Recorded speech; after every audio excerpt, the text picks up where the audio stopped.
नमस्कार। बीपीएससी के द्वारा जो अब थर्ड फेज का शिक्षक भर्ती किया जाना है मार्च महीने में, तो उसका 9th और 10th का क्वेश्चन का प्रैक्टिस करेंगे रुक्मणी किताब से। और इस वीडियो में हम इस किताब का जो टोटल 12 सेट है उसका पहला सेट को देखेंगे। और मेनली हम क्वेश्चन नंबर 41 से देखेंगे। 31 देखेंगे, 30 क्वेश्चन को छोड़ देंगे क्योंकि वो पासिंग का है और उसका कोई बहुत बड़ा मतलब नहीं है। तो 31 क्वेश्चन से सेट नंबर 1 का इस वीडियो में हम देखेंगे। पहला क्वेश्चन है, 31वां क्वेश्चन है, 7500 की राशि 10% वार्षिक चक्रवृद्धि ब्याज दर पर एक निश्चित समय पर इतना हो जाती है, तो उसी दर से उसी राशि का उसी अवधि में प्राप्त साधारण ब्याज क्या होगा। तो कहने का मतलब चक्रवृद्धि ब्याज दिया हुआ है ना, जो फॉर्मूला होता है आपका वो अमाउंट का होता है। जैसे अमाउंट क्या होता है कंपाउंड इंटरेस्ट के केस में, मतलब चक्रवृद्धि ब्याज के केस में 1 + p + r/10 n। और यहाँ पे आपको दे रखा है, आपका हो जाता है 9,075 9,075 हो जाता है। और आपका मूलधन दिया हुआ था 7500, और आपको वही रेट भी दे रखा है 10% और n। तो यही इस यहाँ पे आपको n मतलब कितना समय है, समय आपको निकालना है यहाँ पे। तो इसको जब सॉल्व कीजिएगा तो सॉल्व करने से ये आता है 121/100 इक्वल टू 110/100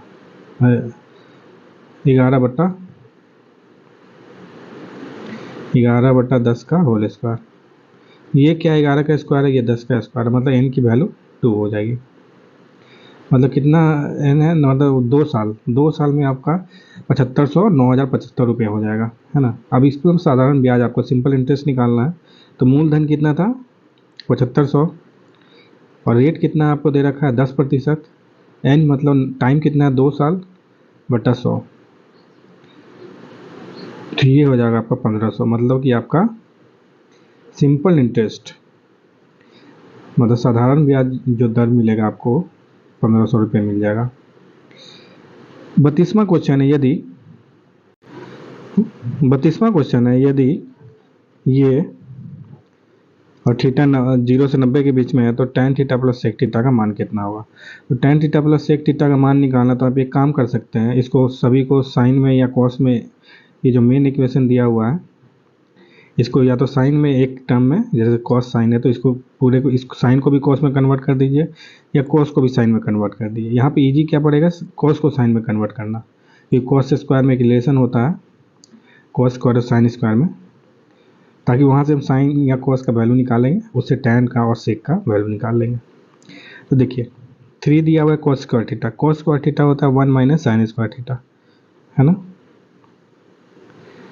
-4 साइन थीटा +1 = 0। तो इसको सॉल्व कीजिए, 3 यहाँ पे है और 1 यहाँ पे, तो 4 हो जाएगा वो, और -3 साइन स्क्वायर थीटा और -4 साइन थीटा, तो -3 साइन थीटा, इसको हम प्लस कर देते हैं, 3 sine square theta +4 sine theta -4 = 0, ये आ जाएगा।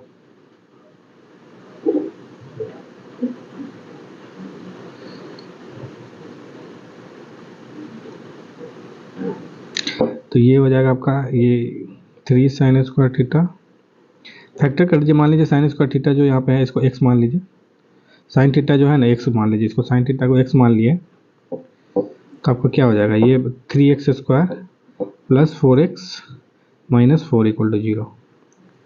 तो यहाँ से आप x की वैल्यू निकाल लीजिए, 3x फैक्टराइजेशन करते हैं हम, 6x -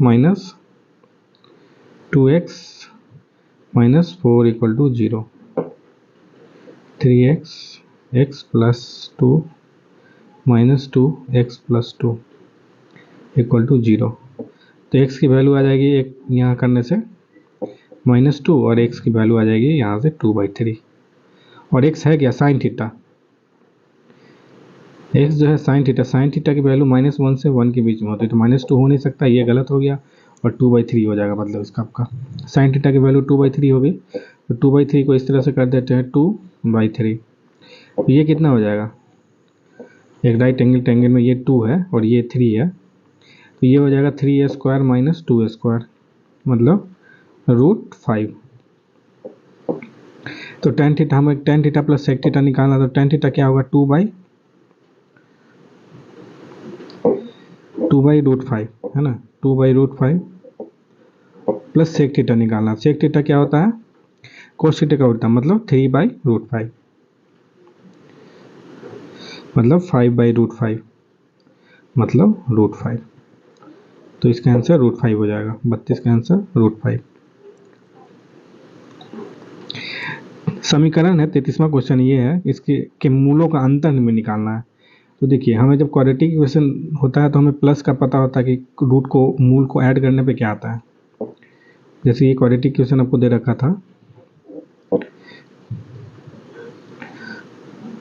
इसके रूट मान लीजिए अल्फा प्लस बीटा है, अल्फा प्लस बीटा। तो ये क्या होता है, इसका माइनस ऑफ इसका, यहाँ पे जो कोफिशिएंट है एक्स का कोफिशिएंट, यहाँ पे क्या है -10 है, तो मतलब -10 बटा इसका कोफिशिएंट, यहाँ पे 1 है तो 1 कर दी, तो ये क्या आ जाएगा, 10 आ जाएगा।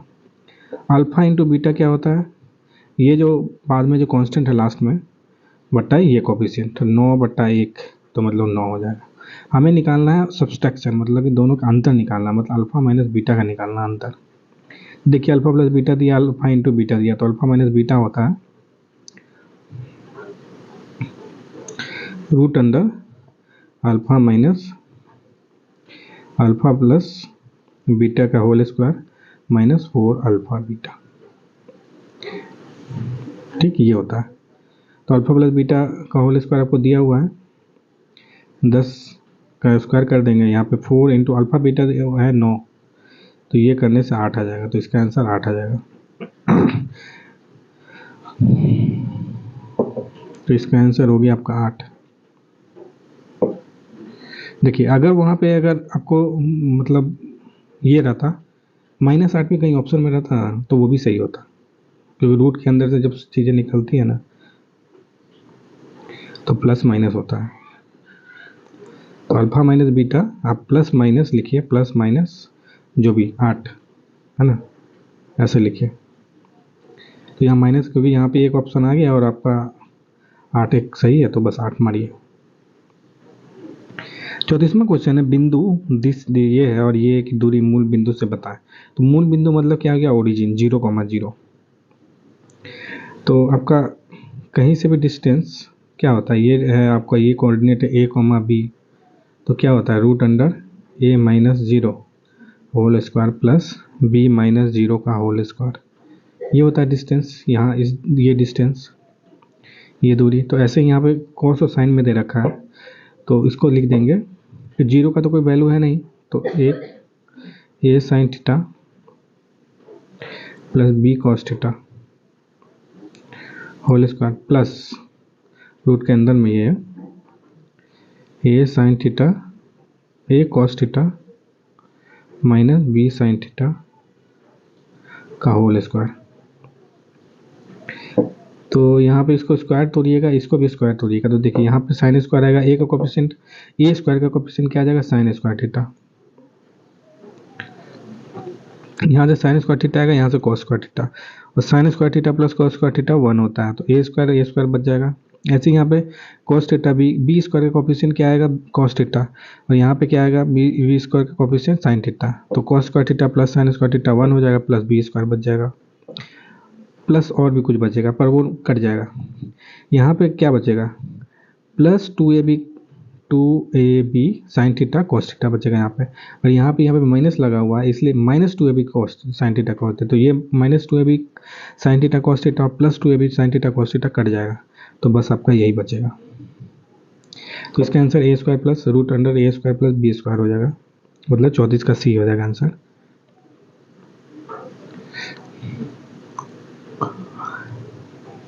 तो 35वां है क्वेश्चन, यदि आकृति AB 8 सेंटीमीटर है, ये 8 सेंटीमीटर, और AC दे रखा आपको 10 सेंटीमीटर, और ये 90 डिग्री है और AD दे रखा है 17 सेंटीमीटर। तो CD हमें निकालना है ना, CD। तो देखिए इस ट्रायंगल में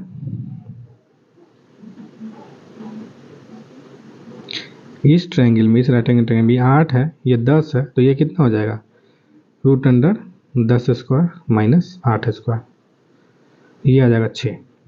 ठीक। और फिर टोटल लेंथ कितना हो जाएगा, ये 6 हो गया, इतना छोटा सा 6 हो गया।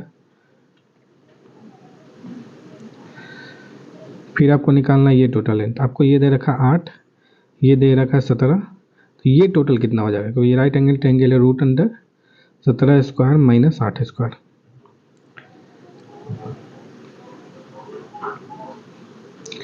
तो ये आ जाएगा आपका 15। ठीक ना। और ये छोटा सा कितना था, 6।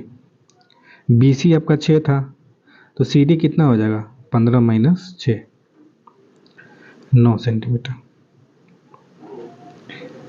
36वां क्वेश्चन है, निम्न समीकरण को हल करना। तो आपको पता होगा बोर्डमास रूल, पहले हम ब्रैकेट करते हैं, फिर ऑफ, फिर डिवीजन, फिर मल्टीप्लिकेशन। तो यहाँ पे डिवीजन कर देते हैं पहले, मतलब 4/3, 1/6 को कैसे लिख देते हैं, 6 लिख देते हैं, इंटू को इंटू रहने देते हैं, -1। तो यहाँ पे परफॉर्म करते हैं, 3 दूनी 6, 2 दूनी 4, दूनी 8, 8 माइनस 1।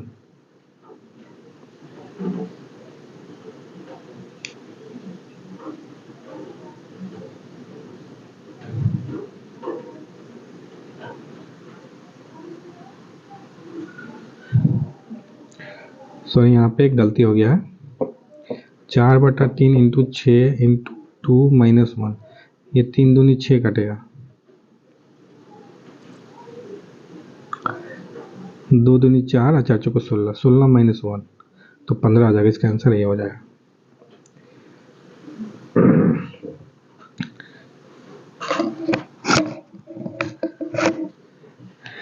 सैंतीसवां क्वेश्चन, एक परीक्षा जिसमें पूर्णांक 500 था, A को B की तुलना में 25% अंक अधिक प्राप्त हुआ, B को C की तुलना में 7% अधिक प्राप्त हुआ, C को D की तुलना में 20% कम अंक प्राप्त हुआ, तो A को D 80% अंक मिले, तो D को कितने प्रतिशत अंक मिले, देखिए।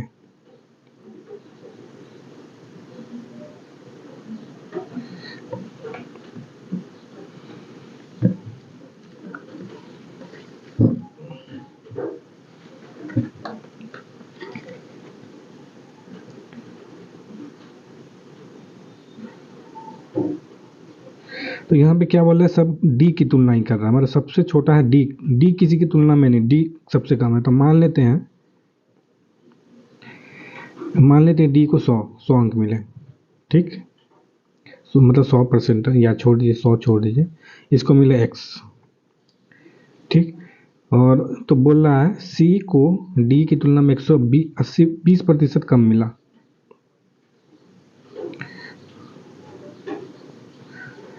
X 20% कम मिला, मतलब इसको 80% मिला, तो कितना हो जाएगा, 80/100 इंटू एक्स, मतलब C को इतना अंक मिल गया।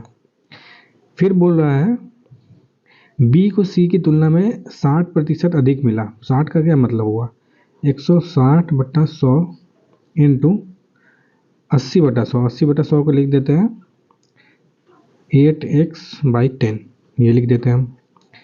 फिर बोल रहा है कि A को B की तुलना में 25%, मतलब इसका 25% अधिक मिला, मतलब इसका 25% अधिक, मतलब 125 इंटू ए। और ये किसके बराबर बोल रखा है, A को 80% अंक मिला, 80% किसका, 500 का। तो इसको सॉल्व करते हैं,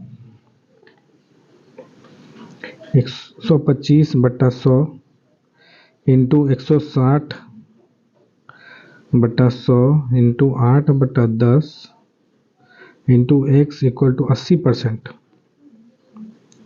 और 500। ठीक, अब देखिए 100 से 100 काट देते हैं, ये 0 से ये 0 कट गया, 8 से 8 कट गया, और इस 5 से कट जाएगा 25 मरते, फिर इस 25 से कटेगा ये 4,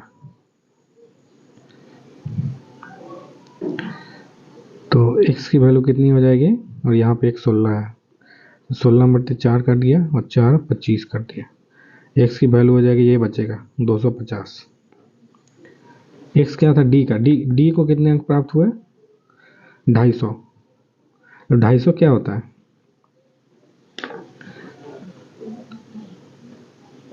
250 अंक जो होता है ना वो 50%, 250 into 100 into 100 into 500, total mass कितना था 500 इंटू 100% निकालेंगे, 100 से मल्टीप्लाई करेंगे तो 2 मरते तो 50 मरते, ये 50% होता है।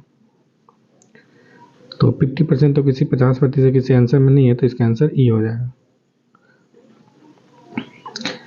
38वां क्वेश्चन है, बिहार में लोकसभा की 40 सीटें हैं तो राज्यसभा की कितनी सीटें। इसका कोई मतलब नहीं है कि लोकसभा का 40 है तो राज्यसभा की उससे रिलेटेड है, कुछ नहीं है, राज्यसभा की अलग चीज़ है। बस याद रखिए राज्यसभा की सीटें 16 है बिहार में, और लोकसभा की 40 सीटें हैं बिहार से। 39वां क्वेश्चन है, बिहार सोशलिस्ट पार्टी का गठन कब हुआ था। तो ये हुआ था 1931 में, बिहार सोशलिस्ट पार्टी की गठन। इसमें मेन जो गंगा शरण सिन्हा, याद रखिएगा गंगा शरण सिन्हा, गंगा शरण सिन्हा GSS याद रखिएगा, ये मेन नाम है। यह बिहार सोशलिस्ट 1931 में, और 1934 में हुआ था कांग्रेस सोशलिस्ट पार्टी, मतलब बिहार को हटा के कांग्रेस सोशलिस्ट पार्टी कर दीजिएगा, तो वो 1934 में हुआ था, वो याद रखिएगा। और उसके जो सचिव थे ना, इसके किसके, कांग्रेस सोशलिस्ट पार्टी के, उसके सचिव थे जयप्रकाश, जेपी सिवान वाले जेपी, वो थे। तो इसमें तो पूछ रहा है आपको बिहार का, तो 1931 है इसका आंसर। 40वां क्वेश्चन है, बिहार का तराई प्रदेश विस्तृत है, तो ये बिहार और नेपाल का जो सीमा है ना वहाँ पर विस्तृत है। जैसे ये बिहार है, ये बिहार का मैप है, और यहाँ पे नेपाल है, तो इसके बीच में जो क्षेत्र आता है ना उसी को तराई क्षेत्र बोला जाता है। यहीं पे मधेसी लोग रहते हैं जिनके बारे में बहुत सारे चर्चा होता रहता है।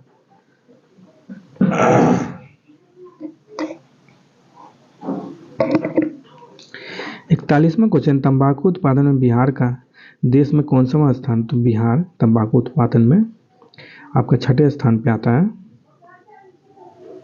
और भारत मतलब पहले स्थान पे आता है आपका भारत में, पहला आंध्र प्रदेश का है ना।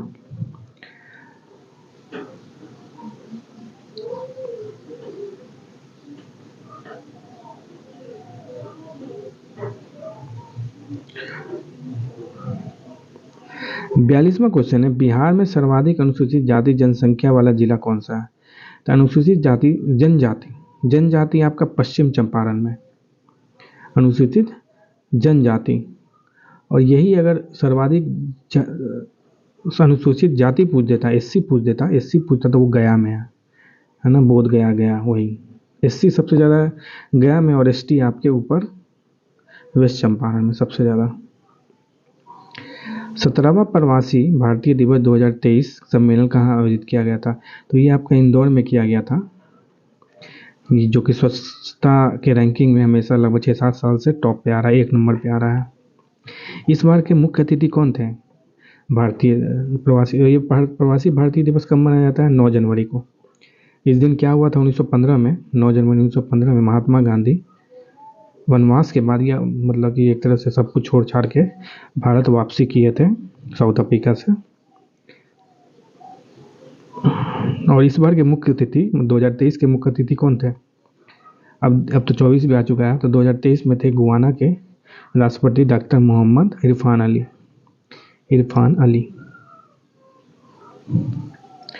44वां क्वेश्चन है, भारत के कानून मंत्री कौन है। तो पहले ये किरण रिजिजू जी थे, उनको हटा के अर्जुन राम मेघवाल जी को बना दिया गया है। 45वां क्वेश्चन है, नेत्र लेंस की फोकस दूरी में वृद्धि हो जाती है जब नेत्र की पेशियां आपका शिथिल होती है और लेंस पतला हो जाता है।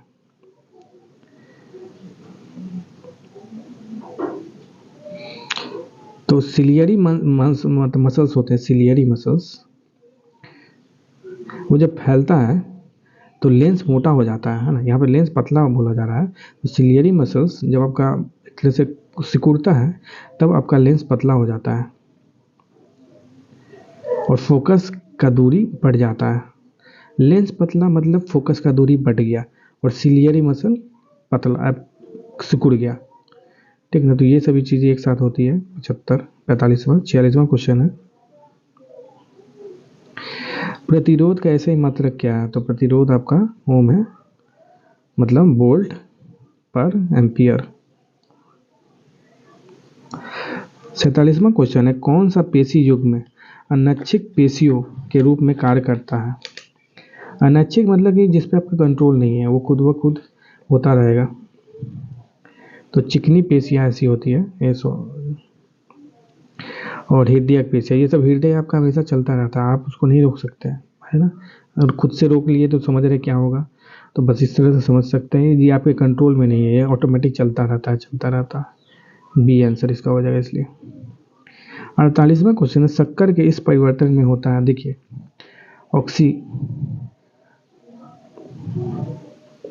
ऑक्सीजन आप क्या कर रहे हैं, ऐड कर रहे हैं ना, ऑक्सीजन आपको ऐड हो रहा है, तो मतलब क्या हो गया, ऑक्सीकरण हो गया यहाँ पे। ऑक्सी मतलब कोई कंपाउंड था ये, है ना, ग्लूकोज, उसमें आपने डाल दिया ऑक्सीजन, तो ऑक्सीकरण हो गया ये। 49वां क्वेश्चन है, उस धातु के पहचान जिसकी प्रकृति वैशाली नहीं है। तो आपका जो गोल्ड है ना, स्वर्ण, मतलब ये कोई विषैला चीज़ नहीं, क्रोमियम, कैडमियम, ये सब बड़ी खतरनाक चीज़ होते हैं। 50वां क्वेश्चन है, मैग्नीशियम बाइकार्बोनेट का सूत्र क्या होता है? तो बाई है मतलब दो आपको दिखेगा, देखिए यहाँ पे दो है, और कार्बोनेट का फॉर्मूला क्या होता है, CO, ऐसे बाइकार्बोनेट है ऐसे तो SC CO3 आ जाएगा, इसका आंसर सी हो जाएगा। ऐसे याद करिए, रखिए मैग्नीशियम का एक और होता है, अयस्क होता है बहुत इंपॉर्टेंट, डोलोमाइट। तो डोलोमाइट ये तो पूछता रहता है किसका अयस्क होता है, तो मैग्नीशियम का होता है, और मैग्नीशियम बाइकार्बोनेट का फॉर्मूला ये है। 51वां क्वेश्चन है, द्रव्यमान के आधार पर अमोनिया में नाइट्रोजन और हाइड्रोजन का अनुपात क्या होगा? तो देखिए अमोनिया का फॉर्मूला क्या है, NH3। ठीक, नाइट्रोजन का कितना मास होता है, 14 यूनिट। हाइड्रोजन का, एक हाइड्रोजन का होता है एक, तो 3 हाइड्रोजन का कितना हो जाएगा, 3। अब बोला नाइट्रोजन तो 14, हाइड्रोजन तो 13, तो 14 × 13 हो जाएगा, इसका आंसर मतलब बी हो जाएगा। 52वां क्वेश्चन है, निम्नलिखित में से कौन सा ऊतक जड़ों से जल तथा खनिज पदार्थ का परिसंचरण करता है? तो ये जाइलम होता है। जाइलम क्या करता है, नीचे से, रूट से, जड़ से जो भी उसको चाहिए पोषक तत्व, पानी या खनिज जो भी चाहिए, वो पूरे शरीर में पहुंचाता है, पत्ते तक पहुंचाता है जहाँ पे खाना बनता है ना, तो ये जाइलम का काम होता है। फ्लोएम का क्या काम होता है, जो पत्ते में खाना बनता है उसको शरीर के, मतलब पेड़ के डिफरेंट जगह पे पहुंचाना, फ्लोएम का। तो इसका आंसर हो जाएगा सी। 53वां क्वेश्चन है, निम्नलिखित में से कौन सा बौद्ध ग्रंथ 16 महाजनपदों का उल्लेख करता है? तो ये अंगुत्तर निकाय, जिसमें 16 महाजनपद का उल्लेख है। तो टोटल कितने महाजनपद थे, 16, और इसमें से बिहार में ना 3 ही महाजनपद है, 3 याद रखिएगा, 3 महाजनपद है बिहार में। और अंगुत्तर निकाय है ना, इसमें आपके गौतम बुद्ध और उनके शिष्यों के उपदेश के बारे में बोला गया है, और उसी में 16 महाजनपद के बारे में चर्चा है। ये याद रखिएगा, क्या उसमें उपदेश है, उसमें उपदेश दिया गया है। और बिहार में कितने महाजनपद थे, 3, 16 में से 3 थे। 54वां क्वेश्चन, निम्नलिखित में से कहाँ सदाबहार वन पाया जाता है? तो आपका सदाबहार वन पश्चिमी घाट, वेस्टर्न घाट, जो हमारा बिहार इंडिया नीचे का पार्ट, ये ओशन है, तो ये वेस्टर्न घाट जो होता है ना, इधर सदाबहार वन पाया जाता है, मतलब हमेशा ही ग्रीनरी रहती है। इधर ही कोंकण रेलवे है, कोंकण रेलवे पूछ लिया किधर है, तो बोल दीजिएगा पश्चिमी घाट में। कोंकण बहुत ही फेमस रेलवे है। 55वां क्वेश्चन है, 1942 में कांग्रेस के बम्बे अधिवेशन में किसके द्वारा भारत छोड़ो प्रस्ताव लाया गया था? तो ये थे हमारे जवाहरलाल नेहरू। प्रस्ताव जो लाने वाले थे ये आपके जवाहरलाल नेहरू है, और ये 7 अगस्त 1942 से भारत छोड़ो आंदोलन शुरू कर दिया गया था महात्मा गांधी जी के आह्वान पर, ग्वालियर टैंक से।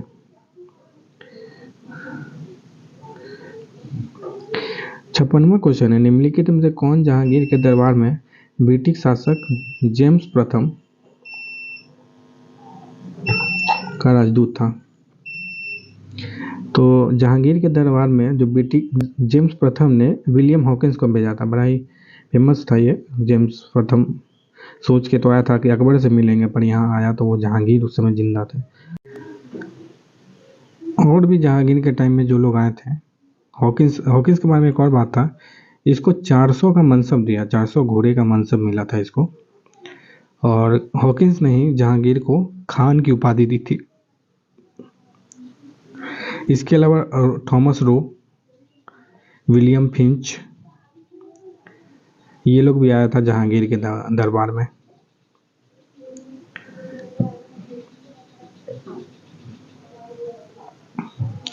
संतावनवा क्वेश्चन है, निम्नलिखित में से कौन सा एक संवैधानिक निकाय नहीं है? तो नीति आयोग जो है ना आपका, संवैधानिक निकाय नहीं है, मतलब इसका संविधान जो कॉन्स्टिट्यूशन में चर्चा नहीं है, खुद से बनाया गया है, बल्कि इनफैक्ट 1 जनवरी 2015 को ये बन के तैयार हुआ अभी कि प्रधानमंत्री दी के द्वारा।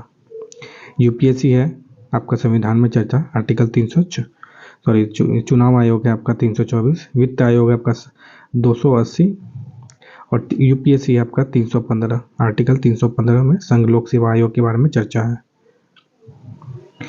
58वां क्वेश्चन है, चटगांव शस्त्रागार पर धावा किसके नेतृत्व में बोला गया था? तो चटगांव फिलहाल तो कहाँ पे, बहुत ही फेमस पोर्ट है, ये अभी बांग्लादेश में है। तो उस समय सूर्य सेन थे, जिनको मास्टर दा भी बोला जाता था। मास्टर मतलब वही टीचर जो बन रहे हैं, ये एग्जाम हो रहा है, वही मास्टर दा बोला जाता था सूर्य सेन को। इनके ही नेतृत्व में चटगांव शस्त्रागार पे ये हमला किया गया था।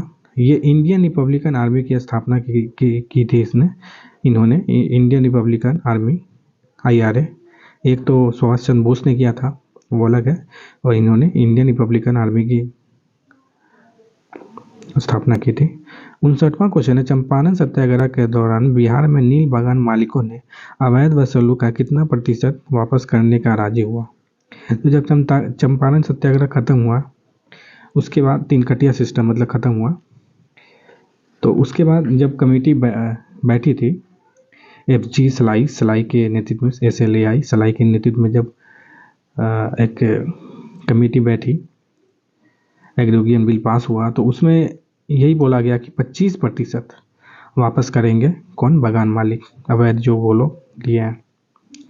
60वां क्वेश्चन है, बौद्ध संगीति के दौरान महात्मा बुद्ध के उपदेशों का संकलन किया गया है। तो ये आपका प्रथम बौद्ध संगीति में उनके द्वारा जो उपदेश दिए गए हैं वो संकलन किया गया है। और प्रथम बौद्ध संगीति में जो 3 मेन पिटक है जो बौद्ध ग्रंथ में से, उनमें से 2 पिटक, विनय पिटक, सुत्त पिटक का संकलन किया गया था, और एक अभिधम पिटक उसका 3वीं बौद्ध संगति में संकलन किया गया था। तो मेन 2 किताब समझिए, याद रखिए, अगर 2 पूछा जाए तो प्रथम में किया गया था, और तीसरा एक था वो तृतीय में किया गया था। और गौतम बुद्ध की इन लोगों का जो पुस्तक का जो भी लिखा हुआ चीज़ है वो पाली भाषा में थे, याद रखिएगा। मतलब ये जो जैन धर्म है वो प्राकृत भाषा के थे, ये थोड़ा कॉम्प्लेक्स लैंग्वेज था, और पाली भाषा के थे महात्मा बुद्ध लोग, वो यूज करते थे। पाली लिपि थी, मतलब लिखने की तरीके। 61वां क्वेश्चन है, निम्नलिखित में किस संविधान संशोधन द्वारा सहकारी समिति को संवैधानिक दर्जा एवं संरक्षण प्रदान किया गया? तो ये था 57वां संविधान संशोधन, जो कि 2011 में आया था। तो इसके बाद 2-3 जगह चेंज किए गए। सहकारी समिति कहाँ पे आ गया? पार्ट 9B, 9 पार्ट को ऐसे लिखते हैं, पार्ट 9B। पार्ट 9B में इस पर चर्चा, और आर्टिकल क्या था? 243, ZH से लेकर ZT, याद रखिएगा, ZH से लेकर ZT, मतलब 243 दिया हो, और सबसे लास्ट वाला जो होगा ना ZH ZT, वो मारिएगा टिक, है ना। और इसकी चर्चा एक और, जो फंडामेंटल ड्यूटी हमारा, मतलब ये एक्चुअली ये फंडामेंटल ड्यूटी में नहीं आ रहा है, फंडामेंटल DPSP, उसमें 43B में भी इसके बारे में चर्चा है, पहले से ही थी और इसको कर दिया गया। 62वां क्वेश्चन, निम्नलिखित में कौन सही क्रम में है? कौन कौन पहले आया था? देखिए, जहांदार का शाह पहले आया, उसके बाद फारूक सियार आया था। तो जहांदार शाह जो था ना, इसी को बोला जाता, लंपट मूर्ख बोला जाता, मूर्ख बोलते थे जहांदार शाह का। जो सबसे पहले आया ना वो मूर्ख था। उसके बाद आया था फारूक सियार, इसने ही हमारे देश की मतलब सब कुछ बदल के रख दिया इसने ही। मतलब 1717 में एक फरमान दे दिया जिसके कारण ब्रिटिशर्स लोग आराम से व्यापार कर सकते थे। और तो इसके फरमान के बाद फर्रुखसियर फरमान, और इसको बोला जाता था घृणित कायर। कायर लायक ही था, कायर का काम किया था इसने, कायरतापूर्ण, ठीक ना। उसके बाद आया था मोहम्मद सारंगीला, इसको बोलते मोहम्मद सारंगीला, एकदम मस्त रहता था ये। फिर था बहादुर शाहवन,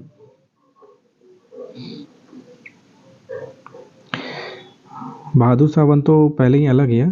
तो इसमें देख सकते हैं जहांदार शाह, फर्रुखसिया, मोहम्मद शाह, फिर शाह आलम टू। ये शाह आलम टू वही थे जिन्होंने इनको मदन राम मोहन राय को राजा की उपाधि दी थी।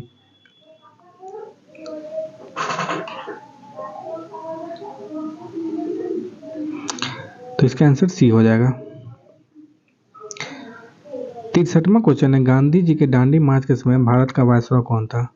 तो उस समय जो दांडी मार्च हुआ था उस समय लॉर्ड इरविन था, इरविन। और दांडी मार्च कहाँ से? साबरमती से लेके दांडी तक हुआ था, गुजरात में ये सभी। और कब स्टार्ट हुआ था? 12 मार्च 1930 में हुआ था। 12 मार्च से चला था 6 अप्रैल को, 6 अप्रैल तक। 65वां क्वेश्चन, निम्नलिखित में कौन सी एक प्रशांत महासागर की जलधारा नहीं है? तो ये आप अच्छे से याद करके रख लीजिए। ये जो अगुलहास प्रशांत महासागर की जलधारा नहीं है, ये हिंद महासागर की। हिंद महासागर आपका कहाँ है? ये जो इंडियन ओशन है, तो इधर की जलधारा है ये अगुलहास धारा। और ये क्या है? गर्म धारा है, गर्म, हॉट धारा है ये।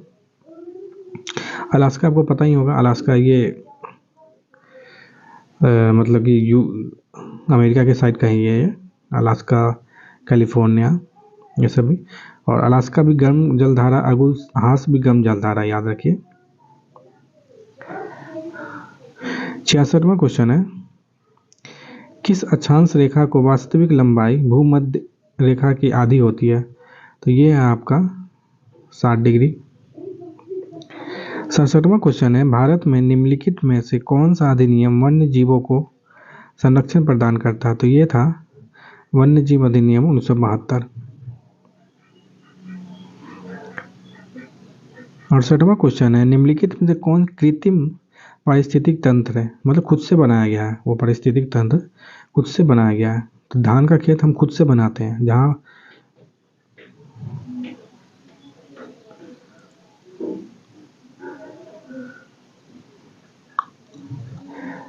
और तालाब भी हम खुद से बनाते हैं, तालाब उलाब होता नहीं, उसको हम खुद से बनाते हैं। घास का मैदान वो सब खुद से उग जाता है, आप छोड़ दीजिए मिट्टी, वो भी उग जाएगा। तो ये कृत्रिम नहीं है, कुछ आर्टिफिशियल नहीं है, इसको हम खुद से बना रहे हैं। तालाब खुद से बना रहे हैं, धान खुद से बना रहे हैं, मतलब इसके मतलब इसका आंसर डी हो जाएगा। मतलब उपयुक्त में से दो, एक से अधिक है ना। 69वां क्वेश्चन है, निम्नलिखित में कौन सी बायोडीजल की फसल है? तो बायोडीजल की फसल आपका जेट्रोफा है। और बायोडीजल बनता कैसे है जेट्रोफा से? ये ट्रांसस्टरीफिकेशन, उस प्रोसेस का नाम याद रखिएगा, ट्रांसस्टरीफिकेशन, स्टरीफिकेशन याद रखिएगा दिमाग में, ये भी क्वेश्चन पूछ सकता है। 70वां क्वेश्चन है, नहर की एक जलग्रीवा चैनल जहां पानी की बलपूर्वक उत्थान द्वारा भूमि के ढलान को विपरीत दिशा में प्रभावित किया जाता है, डैश कहलाता है? तो वही उत्थान प्रणाली कहलाता है।